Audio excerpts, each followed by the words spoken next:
Hello and welcome to Lois and Morgana Davidson Art. It's Morgana here today, and in this video I'll be painting for you this lovely misty drift of bluebells in a meadow under the morning light. Today I'll be painting on this watercolour block, although any pad or paper you have will also work just as well. I'm using cold press paper, Arsh brand, 100% cotton, 140 pound weight or 300 GSM. I've also used some Pebeo brand drawing gum to mask out a few simple shapes just of some thin wiry saplings, some sort of young trees springing up here with some twisty branches and a few spatters down the bottom of the paper as well. The colours I'm using today are all on screen now, and I've just moved my palette into frame as well because I know that some people do like to see the colour mixing process. I'll put a full list of all the bits and bobs that I'm using today in the video description for you, but for now you can see that I'm just putting a wash of clean water over the whole piece of paper to begin with. And I've just sprayed a little water onto my palette to get my paints ready for mixing as well.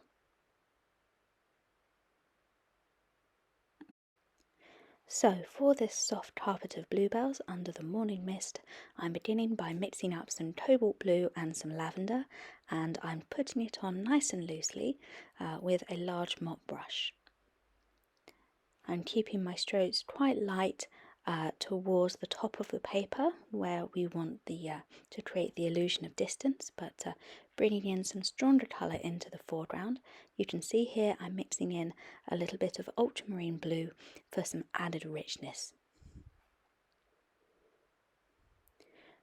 I am working wet and wet, as you can see, and bringing in a little bit of extra colour, some cobalt violet coming into the mix here, which is a wonderful colour to mix with almost any blue, but you can see it just gives us this subtle purplish hint.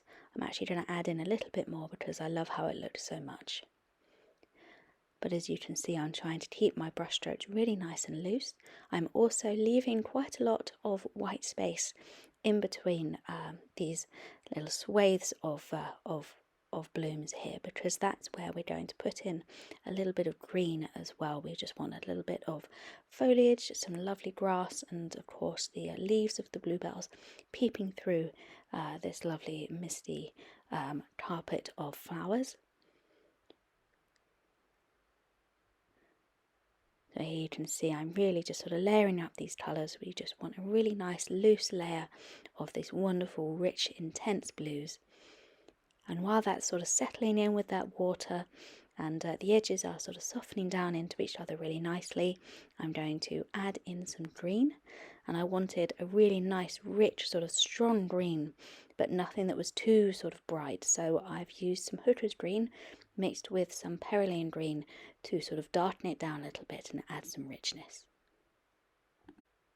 As you can see, I'm still working wet and wet, just bringing these lovely long, soft, sort of horizontal strokes of green, bringing that amongst this lovely swathe of blue colour we've got. This is just to give the impression of a little bit of green foliage peeping up among those lovely drifts of bluebells, lovely drifts of flowers.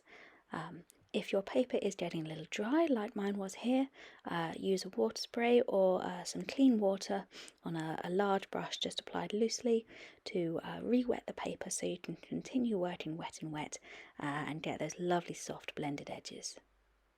You can see I'm holding my brush quite loosely here, right up at the end, and just almost stuffing it along at this point, drifting that colour over, just getting nice little bits of green patches peeping through, but still not wanting to overwhelm the colour that we've already put down. That's quite important.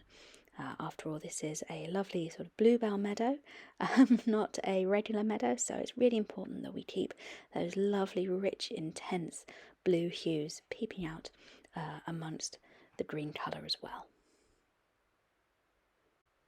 Do feel free as well to go in whilst your paper is still nice and wet and layer in a little bit more paint if you need to re-intensify those lovely blue and violet tones. And whilst we still have a wet edge here along the top, I'm going to add in a really simple faint sky by watering down heavily some cobalt blue and just bringing it down with a really wet brush and just sweeping it across this edge here and just joining the colours like so. This is going to basically create that wonderful sense of mist and distance, a little hint of early morning mist or fog perhaps creeping along the surface of this beautiful meadow, just creating that pale line between the sky and the land below. And whilst, of course, whilst this lovely sky we've just put in is still nice and wet, I'm using my mop brush to really loosely put in some green for the tree foliage. You can see, I hope, where I've put in my masking fluid to begin with. This dark colour is really helping it to stand out a little more, but all you need to do is just blob in some really loose foliage shapes around the topmost branches of your silver birch saplings, like I'm doing here. I've just added another colour onto my palette, which is sap green, which I think is such a lovely springtime green that I think it is going to work really nicely for these young, slender silver birch saplings. Now at this point, if you wanted to turn this into more of a bluebell wood than a bluebell meadow, you could certainly do so by simply using more green to extend the canopy, cover almost all the sky with green, plus adding a few more tree trunks into the background, perhaps using raw umber or a similar brown colour. Personally, I love the freshness of this bright blue drift of flowers under the morning sun. I love the meadow feel to it. To me, it speaks of spring, so this is how I'm painting it today. But certainly this is intended as a guideline only. If you're creating your own work and you decided to pop a few more trees in there and turn it into a beautiful woodland scene, then that's how I would approach doing it anyway. But for now, as you can see, I'm just carefully dotting some more of this lovely sap green around the mast out branches of my silver birch saplings, which are going to look so beautiful and fresh once it's all dry. Now I'm just adding a little bit of white gouache onto my palette as well. This is Winsor & Newton gouache that I'm using, but any other brand will work just as well. And those of you who know my videos will probably guess what I'm about to do. I'm just picking up the paint with my fan brush, loosening it with a little bit of water, and now I'm just carefully spattering it across the bottom part of my paper. I love the effect that this gives. Perhaps this is a lovely impression of some white blooms, little white bells coming up amongst the bluebells, some daisies perhaps, or other beautiful pale spring flowers. You can see I've spattered along the top there into the treetops as well for some extra glimmers of light coming through that leafy canopy. And you can also add some additional spatter detail in your bluebell colours as well. You can see here I picked up some of the cobalt violet and the lavender, and I'm spattering that on as well, because this is an impressionistic style painting. I'm not sitting here and painting little bluebells one by one. This is a fabulous way to just really quickly add in the impression of detail without having to take too much time over it. So this is what it looks like now that it's all fully dry. You do want to wait until it is completely fully dry before beginning to remove the masking fluid, which you can see I'm doing here. This is how it looks like now I've removed all of the masking fluid from the trees, from the branches, from the trunks. I have left a little bit, the spatters that I did of masking fluid around the sort of lower half of the painting I have left alone for now. I'm focusing on the trees, so I've removed all the masking fluid from there and they're ready to be painted. So I am using basically a mixture of the dark colours that I have on my palette. You saw just there, that is some perylene green mixed with a touch of ultramarine blue, and I'm using the finest brush I own, which is the point of my sword liner brush, to begin adding in some really careful detail to these silver birch trunks. What I'm essentially doing is not quite outlining them per se, but rather following the line quite loosely with the tip of my brush, just echoing the shapes that are already there. I don't want to cover up this white line that I've managed to create with my masking fluid. I just want to enhance it, so you can see I'm sort of going along and echoing the shape with my brush, as well as creating some small little delicate branching off lines as well, just to create an impression of more branches in this tree canopy.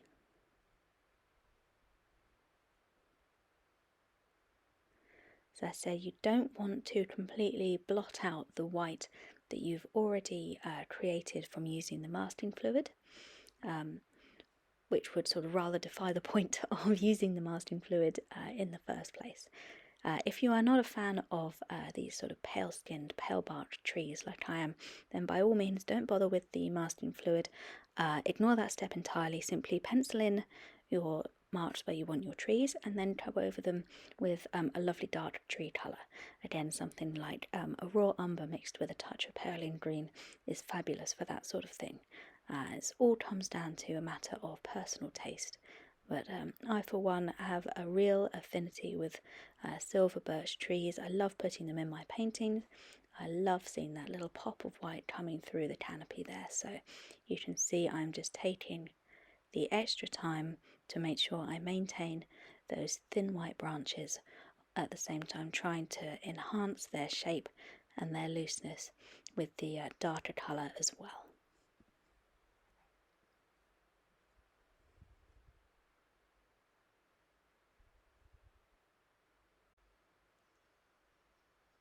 Now this is quite detailed work, this part of the painting, as you can see, and it does require a little bit of concentration. My recommendation would be to use whichever fine pointed brush you feel the most comfortable using, because the more you practice, the more familiar you will get with doing this sort of stuff.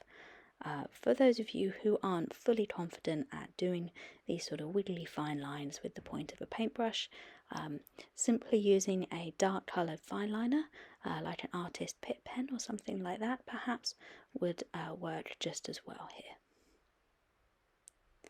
What I'm about to show you now is that we can all make mistakes when concentrating too much. As you can see here, I concentrated so hard I managed to smear some perylene green on that top right side here with my hand. I didn't notice my palm going into my paint. So what I'm going to do to correct that, insofar as it's possible, is to just splodge some clean water on it, dab out the excess with a clean tissue, and now I'm using a small brush with quite stiff bristles to lift the paint. And you can see here I'm going between my tissue to wipe off the excess paint and some clean water as well, obviously.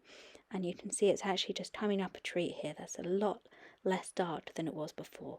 And we all know how dark perylene green can be, especially when it gets to places it shouldn't be. So I'm actually quite happy with how well that's lifted.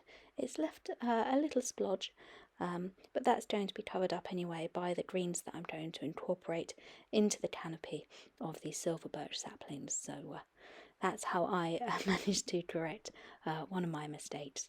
I did decide to leave that in the video just because it's always nice to see how to fix things like this when they happen, because quite honestly they do happen to us all.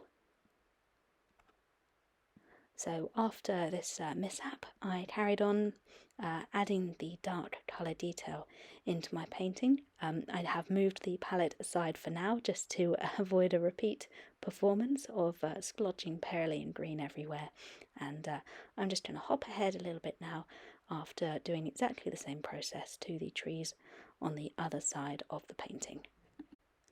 You can see they look basically exactly the same. I followed the same process using my thin brush to add definition to those lovely white trunks and branches, as well as incorporating some extra sort of spiky grasses poking up around the bases of the trees as well. And now bringing back my palette, but using a little extra care, I'm just going to show you how I put some patterning into this canopy of leaves here for the young silver birch trees. So I've added some sap green, and I'm mixing that with a little bit of white gouache to give it some opacity, and now I'm using a texture brush to really carefully just dab that light colour over the green that's already there. This is just giving a little bit of extra texture, a little bit of lightness. It's also covering to some small extent some of those dark lines that we've already put in, which is really helpful, and it gives the impression of those branches peeping through the leaves rather than being layered on top.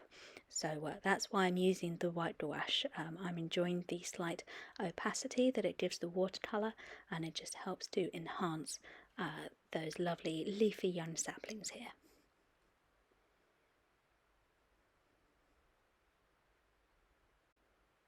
I've found the key here is to try and be really light when you're adding these textural details into a painting. Always go quite light-handed at first, and then you can always just keep layering up until you're happy with the finished effect, rather than going in too heavy-handedly at the start and losing some of that light, losing that sort of sense of texture and the layers that we're trying to create. And you can see how easy it is for me to just go over what we've created and just get to the point where I'm happy with the colour. And now I'm just repeating the process again, but mixing up the white gouache with a touch of Cerulean green, which is a lovely hue which is going to give us this hint of shadow within the leaves as well. And this part you want to be really light with. You can see I'm barely sort of just touching the bristles to the paper and giving us that little scattering of shadowed leaves. Of course, if you do end up accidentally layering in more shadows than you meant to, then it's an easy enough fix because of the opacity of the white gouache. You can simply mix up a little more of the white with your sap green or your pale green colour and layer that back over the top of the shadows very carefully. It's a handy little trick to know. And of course, feel free to add any more blue and purple bluebell spatter into the flowers at any given point really of this painting. You know, as and when you feel like it needs it. You can see I'm spattering on a little bit of white mixed with the lavender here, and just slowly building up this wonderful medley of impressionistic flowers. And I do so love using this technique to create these loose impressionistic flower meadows. It's wonderfully simple, it's eminently repeatable, and it actually really doesn't take as much time as it looks like it should take. So this is me just removing the last of the masking fluid. You can see I've got a few sort of tiny little spatters that I put on earlier down here that I'm just rubbing away gently with my fingertip.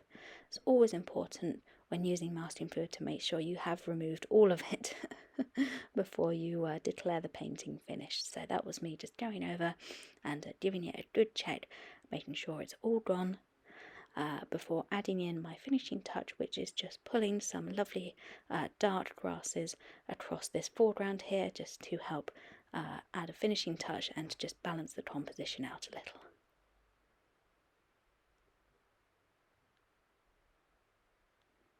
And again, I'm using my sword liner brush for this, but any thin brush that you have will do. A rigger brush or something like that would be ideal, but any sort of small round brush or even a flat brush if you wanted to create some sort of broader leaved grasses, which I think would look absolutely lovely.